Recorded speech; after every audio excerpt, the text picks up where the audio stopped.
Now, when firefighters arrived here early this morning, this home here behind me was engulfed in flames. They found 6 bodies inside the home, one of those being the homeowner. The outside of this apartment complex looks great now, but just a few weeks ago, a car came crashing into this wall, barely missing an elderly woman inside. Now, we're gathered here outside of Turner Field, where there's fans from all over the state of Georgia here for the final opening game. Cobras, a raccoon, and even an alligator were just some of the animals police found in a Gwinnett County home that landed a man here in this jail. A 10-year-old boy is nearly fighting for his life here behind me after nearly drowning in a pool late Saturday night. Tamari Jackson was a student in the magnet program here at North Cobb High School. He went on a school field trip to Belize, where he was later found dead. Now, I've obtained these court documents that show that the former maintenance director and a dozen others were stealing over $3 million from the Floyd County school system.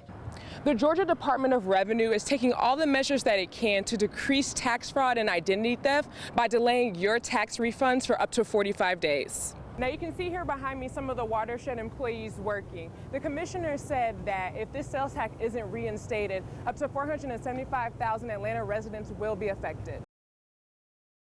Now, when firefighters arrived here early this morning, this home here behind me was engulfed in flames. They found 6 bodies inside the home, one of those being the homeowner. It's just so overwhelming to just see this. I still don't believe it. I just still can't believe it, though. Stacy Etheridge was left in disbelief after finding out that her stepfather, 61-year-old Ernest Eberhardt, had died along with 5 others in his home early Monday morning. Fire officials responded to the house fire around 5 a.m. When officials arrived, the flames were so intense that they had to wait. There was so much fire at the location when we got here on scene that we just couldn't access the house. And it also appears that there's no exit to the back side of the house, so there may have been a reason why we have multiple victims here. With the victims trapped inside, it was too late by the time officials reached them.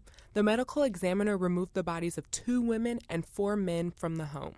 Police are still working to identify the other 5 victims as well as figure out what caused this fire.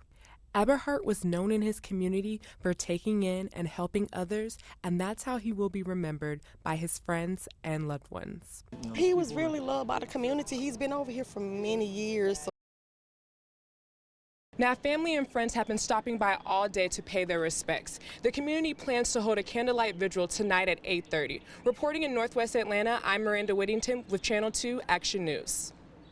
The outside of this apartment complex looks great now, but just a few weeks ago, a car came crashing into this wall, barely missing an elderly woman inside. The car just, bam, hit the apartment. 86-year-old Carolyn Spearman was inside her home January 20th when this car came crashing into her apartment. She heard noise outside her bedroom window and went to check it out when the crash happened, trapping her inside. The car crashed into her living room, destroying all of her belongings. Had a china cabinet on that wall. It just tore it all to pieces. It tore up everything in the living room. Her granddaughter says that the driver didn't have a driver's license or insurance. Since the accident happened on private property, the police couldn't issue the driver a citation. Through this ordeal, the family learned a great lesson. The lesson for us is that she should have had renter's insurance. Mrs. Spearman just moved back into her home on Sunday and now has renter's insurance for her apartment. Reporting in Northeast Atlanta, I'm Maranda Whittington with Channel 2 Action News. Now, we're gathered here outside of Turner Field, where there's fans from all over the state of Georgia here for the final opening game. Go Braves! Go Braves! Atlanta Brave fans came from far and wide to witness the last opening game here at Turner Field. Fans were already camped out in front of the stadium at 10:30 this morning and were excited for what was to come today. It's awesome. I mean, this is a tradition for us. For many fans, today being the last opening game at the TED brought back a lot of old but sweet memories. I mean, I went to the very first game here at the TED, and I mean, I even had my first kiss here. I met a girl I dated here, and it's awesome. It's not emotional, but it's not. I mean, I couldn't imagine myself being anywhere else on opening day here at Turner. After this season, the Braves will move to the new SunTrust Park in Cobb County, and though fans will miss the TED, many are excited about the new location. Well, you know what? I am looking forward to the new location because I'll tell you, I'm from Cherokee County. It's going to be a whole lot closer. Now, the Atlanta Braves are facing the Washington Nationals here with the first pitch starting at 4:10. Reporting in Southeast Atlanta, this is Miranda Whittington with Channel 2 Action News.